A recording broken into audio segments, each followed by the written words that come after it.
Oi, me chamo Rodrigo de Azevedo Santana Guimarães, sou aluno de Biologia EAD da UESC Polo de Ilhéus, estou no primeiro semestre. Vou fazer uma experiência sobre a importância da água e estou fazendo esse trabalho sozinho porque as orientações de que esse trabalho seria em trio chegaram tardiamente para a gente. Chegaram apenas dia 30 e nesse dia nós já tínhamos realizado a maior parte do trabalho. Nós, eu falo, nosso grupo, que eram 4 pessoas. Então eu resolvi sair para que não houvesse nenhum tipo de prejuízo, né, para o grupo. Então, vou começar a experiência de hoje falando um pouco dos critérios avaliativos que a tutora nos encaminhou, dizendo que seriam necessários para a apresentação. Tá? Esses critérios vão passar por 3 questionamentos.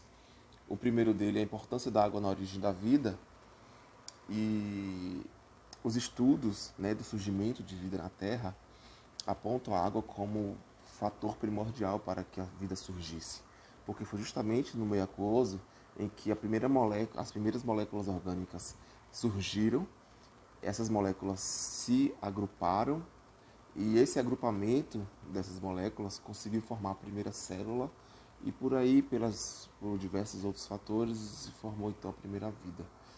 É importante quando a gente entende que a água no estado líquido é um fator crucial para que haja realmente o surgimento da vida, principalmente quando os estudos, né, da astrobiologia de que será que existe vida fora da Terra, fora em outros planetas, eles procuram primeiramente a água em estado líquido nesses planetas.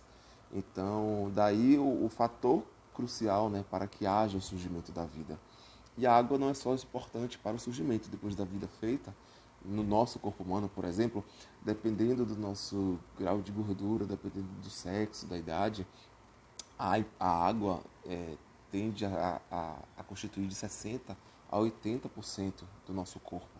E ela é importante para as funções metabólicas na célula, ela é importante para o controle de temperatura, ela é importante para vários fatores. A molécula de água é formada por 2 átomos de hidrogênio ligados por ligação covalente a um átomo de oxigênio. Ligação covalente é um compartilhamento de um ou mais pares de elétrons entre os átomos. A molécula de água ela possui um ângulo de 104,45 graus. Quando duas moléculas se encontram, há uma interação entre seus campos gravitacionais e dali surge então uma força entre eles. Então isso é chamado de força intermolecular. Tá? Uma coisa interessante na molécula de água é porque ela tem formato em V. Esse formato em V garante a ela que ela seja polar. Então, ela sendo polar, torna a água então o solvente universal. O último critério avaliativo seria as propriedades da água. A água possui propriedades físicas, que são seus estados físicos mesmo, sólido, líquido e gasoso. Isso aí depende da temperatura. E suas propriedades químicas são solubilidade, como eu já falei, a água ser um solvente universal, a capacidade de dissolver os solutos, né? A tensão superficial, que é a força de atração entre as moléculas internas e as moléculas externas, ou seja, as moléculas internas e as moléculas da superfície. Densidade, que é a relação entre massa e volume de uma substância, dada a temperatura, dada a determinada a pressão, né? Tem calor específico, que é a variação térmica de uma substância dependendo da quantidade de calor recebido, e há o calor latente, que é a mudança de estado dessa substância dependendo do calor recebido. Pronto, agora finalizei os critérios avaliativos que deveriam falar, né? Eu pincelei um pouquinho de cada coisa para não ficar muito extenso, já que o foco principal é o experimento, que também não é muito longo. Agora eu vou fazer um experimento que fala um pouco da osmose na batata, usando batata e sal apenas. Então, o primeiro passo foi cortar as batatas ao meio, deixar elas meio aqui nas pontinhas para poder elas ficarem em pezinha, né? E agora nós vamos utilizar a colher pequena para fazer pequenas cavidades aqui na superfície da batata. Pronto. Já fiz, né, os buracos na batata, ó. Passei um paninho também para poder deixar ela mais sequinha. Olha aqui também. Então o que eu vou fazer aqui agora? Colocar uma colherinha de sal nessa, tá? Essa aqui vai ficar sem nada para a gente poder ver o que acontece com o sal e o que acontece sem o sal. Ao contrário, né? Sem o sal, com o sal. Pronto. Foi adicionado então uma colher de sal na batata. Tá vendo como tá tudo sequinho? Tá bem sequinho. Vamos esperar aqui agora de 5 a 10 minutinhos para ver o que acontece. Pronto. Já passaram-se o tempo. Nós vemos que na parte da batata que a gente não colocou nada, ela continua da mesma forma, né? Já na batata que a gente colocou sal, ó, dá pra ver que ela tá com um líquido, ó. Tá vendo? Vou até jogar no papel da folha aqui, ó. Que não caiu, mas deu pra ver que ela molhou, tá? Ela tá com aspecto mais molhado e enfim, molhou aqui. Podemos ver aqui, tá? Os pingos da água que saíram da batata. Vou explicar agora como isso ocorreu e o porquê, né? Então, né, o que aconteceu ali com a nossa experiência? Foi uma coisa pequena, né, mas que mostra, assim, a olho visível, né, o que seria a osmose.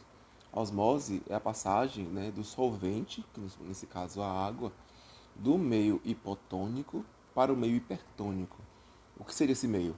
O meio hipotônico é o meio que tem menos concentração de soluto e o meio hipertônico é o que tem mais concentração. Ou seja, na nossa experiência, o meio hipotônico seria o interior da batata e o hipertônico seria aquela parte externa onde a gente colocou o sal. O que aconteceu? A água, então, que é o solvente, né? Ele então passou do meio hipotônico para o meio hipertônico, passou de dentro da batata para fora da batata, para aquela partezinha onde estava o sal, com a finalidade, né, de tentar dissolver aquele soluto. Então, isso poderia acontecer com outros solventes, com outros solutos, como açúcar. Aconteceria da mesma forma. Então, isso explica, né, meio que a olho nu, né? Como é que acontece? A água sai de um meio para o outro e tal. Isso é importante para a célula porque ele dá a capacidade da célula de fazer trocas de substâncias, né? A célula troca substâncias entre o meio e seu interior, né? De uma maneira fácil, vamos dizer assim, que não é nada muito complicado para a célula fazer essa transferência, já que é algo, né, que meio que é automático. Mas o mais importante que não tem o gasto de ATP, não tem o gasto de energia. E isso para o organismo é bastante importante, né? Assim, nosso organismo, quanto menos gastar energia, melhor para ele. Então, essa osmose é muito importante para a célula justamente para isso. E da mesma forma que aconteceu ali na batata, se vamos dizer a célula, ele está em um meio, esse meio tem bastante soluto, vai acontecer o efeito de que a água que está no interior da célula ela vai sair de onde tem menos, né, do meio hipotônico para o meio hipertônico. E essa célula vai acabar morrendo, ela vai acabar murchando, chegando à morte. A mesma coisa acontece se fosse o contrário. Se o interior da célula tivesse mais soluto, fosse a parte hipertônica, então a água que está no ambiente, ela é absorvida pela célula, mas que chega a certo momento que a célula pode estourar, porque a membrana plasmática, a parte elástica dela não é tão grande. Então vai chegar no momento que ela vai estourar, que é diferente, né, de uma célula vegetal, que quando acontece isso de dentro da célula vegetal, existia a parte hipertônica lá dentro, a parede celular vai chegar em um momento que ela vai travar, ela vai contra o gradiente da osmose e ela não vai chegar ao ponto de estourar, ele vai travar aquilo ali. Então é uma certa diferença entre a vegetal e a animal. Tá? Espero que tenha ficado claro, assim, né, na medida do possível, espero que tenha sido de uma maneira de fácil entendimento, né, e espero que eu tenha conseguido passar, né, a importância, né, da água, né, de uma maneira que, pelo menos o experimento é meio tranquilo, né, nada de muito difícil de fazer, tá? Então, muito obrigado, né, e é isso aí.